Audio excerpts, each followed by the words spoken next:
Hi there, I'm Tim Erickson, LeaderOne Financial. I'm here with Sarah Marrinan, Keller Williams. Absolutely. And we're here to talk a little bit today about Money. Right? Financial, you said. Financial.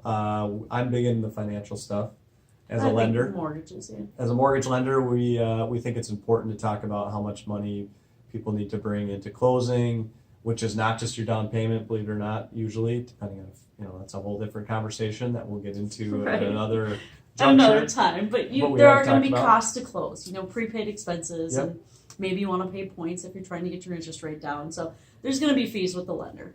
Yep, and you got to pay for an inspection. Usually people pay for an appraisal up front, those type of items. But, and then after the home, you're into the home. Right. I mean, it's not like you're not going to pay anything at that point. I'm sure Target runs and those type of places come into, like, if you're like my wife, you're going to go there every day and more than twice a day. But anyway, what else are it's you your seeing? favorite place. It's okay. Exactly. What else are you seeing, Sarah, that like are very important to just keep money in a nest egg, kind of just like an emergency savings account type thing? What are you seeing people should use it for? Yeah. So if anybody watched my Facebook Live last week, maybe it was, or recently anyway, I had followed up on an article that was on money.com about, things you need to know before you buy a house.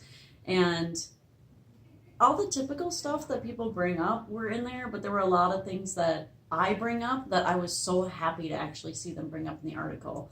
Like, okay, everybody's so focused on what do I need for my down payment? How much cash do I need to close? How much cash do I need to get into the house? What's my payments going to be? How much cash, do I, where can I find the best insurance rates? And they're doing all this upfront shopping, Mm-hmm. and then they spend every penny maxing out the highest amount of house they can buy. Mm-hmm. And, maybe they've even asked the seller to cover closing something because they were short on cash, and they're there 2 months and something breaks. And they've got no savings to take care of it. And now they're putting it on the credit card, Mm-hmm. and now they can't get caught up. And I then saw a different article saying that we are growing in credit card debt pretty bad again in our economy, and that is scary to me. Mm-hmm. And so it goes back to, 1 to 3% of that house price that you're buying has to be in savings in addition to what you need to get the loan to get into the house up front. And so for a lot of people, that means they're not ready to buy, or they need to get more out of their existing house in order to make the move, Mm-hmm. or they shouldn't quite move up as much as they maybe thought they could or should from Mhm. using online calculators. Tim, what are you seeing on like a $400,000 house? Like, what is really the most comfortable down payment savings just to get through that side of things? Like, where are they going to get good interest rates? Yeah, it's a great question. Credit always. Let's Mhm. just assume they have credit over 720. Yeah, there's always, there's always, 30 some assumptions you have to make, but Right. assuming all those are in place, the sweet spot is just 5% down all the way to 25% down. You're going to Yep. get the exact same interest rate for the most part, which is crazy to think See? about, right? Good to know. But the mortgage insurance are going to have breaks at every 5%, all the way Yep. to 20% when it's gone. But I would say a sweet spot that I've seen in that range is people usually end up with a lot more equity in this, but they feel comfortable putting down 10%. And the reason is 10%, it's a big number usually. And so you have a lot of equity in the next place already, which is great. But the mortgage insurance is really cheap at that amount. Right. And your rate's good. And so I don't know, a lot of people just really fall into that range around that $400,000 mark. Right. So they've got 10% down, and what are they going to need in, other upfront costs? So they have to put down some insurance, prepaid insurance. Yep. Yeah. All the closing costs and prepaid items. So Right. generally the 3% number is kind of what we would use. Okay. But it's going to depend on taxes, insurance, because you're going to put anywhere from 3 to 8 months of paid taxes into your escrow or paid directly to the county. Like I said, you got insurance you're going to pay a full Right. year of, and then 2 or 3 months go into an escrow account. So now we're saying There's a lot more than that. you need 13% of the house price Yep. to be comfortable getting into the mortgage. Let's say it's a $400,000 house, and I'm using that because That's kind of like a new suburban 2-story in most areas. And then I said, you want another 1 to 3% in savings every year for that house. So really, you want to make sure you're going to have 15% cash, whether it's coming from the house you're selling, or you have it in savings, or you're pulling 401k for a first home, wherever you're at.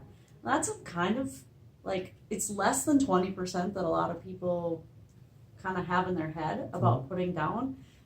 But it's not 0% down. No. It's not 3%. It's not the ads that you're seeing on TV. It's not. It's. Some of those programs are available, but when you actually look at them side by side with putting down the more, and people can show you, okay, I'm planning on staying in the house for 20 years or 10 years, whatever the number is, and you add up that interest over time because the terms are different. Okay, that might change your decision, and you need might someone realize that you're shows you paying that. $50,000 or $100,000 more even for that house because you didn't put that money down. Yeah, absolutely. And then that stuff that I'm saying you should save for is not like me just saying, oh, so that you can upgrade your granite countertops. I'm talking about, this is money in case your taxes go up, because if the value of your house goes up, your taxes are going to go up, so you're going to need to have that extra money around for taxes. In case your insurance premiums change or you need to pay your deductible on a claim. So when I'm saying keep 1 to 3% of your house price in savings, it's not for fun fixes and decorating. Yeah. It's to maintain your house from all aspects. If the kitchen faucet breaks and you want to get a new nice faucet, it's $200 at least. So just keeping that in mind, that every month try to pad away a little bit of money there so that at least 1% is maintaining in your house savings, specifically for your house every year. Your house is depreciating. It's just another thing from the article that I keep trying to remind people. It's like driving a new car off the lot. Your land value, that's what goes up. That's what's amazing.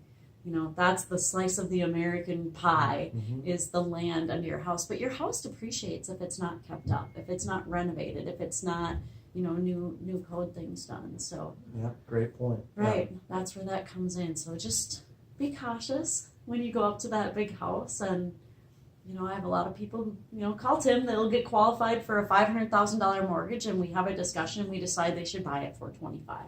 Yeah, absolutely. It's about right sizing, getting you in the right spot. We're big advocates of financial planners as well. Yep. If you We need want any you of those, comfortable. yeah, exactly. If you need any recommendations for that, let us know, because Yeah. they will have, the emergency reserves. Putting a plan in place and following that plan is important, and not over leveraging and.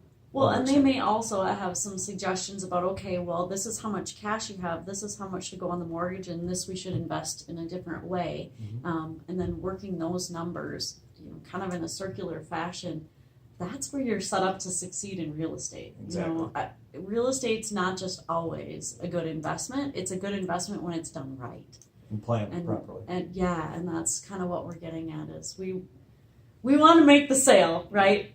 But we want you to be so confident and happy and comfortable in the choices you made that you tell all your friends, like, we're set because we did it right. Exactly. Not we're set because, we got a big raise at work, or, we had a landfall inheritance or something, to really feel good. You feel good when you do it right. So. Yep, absolutely.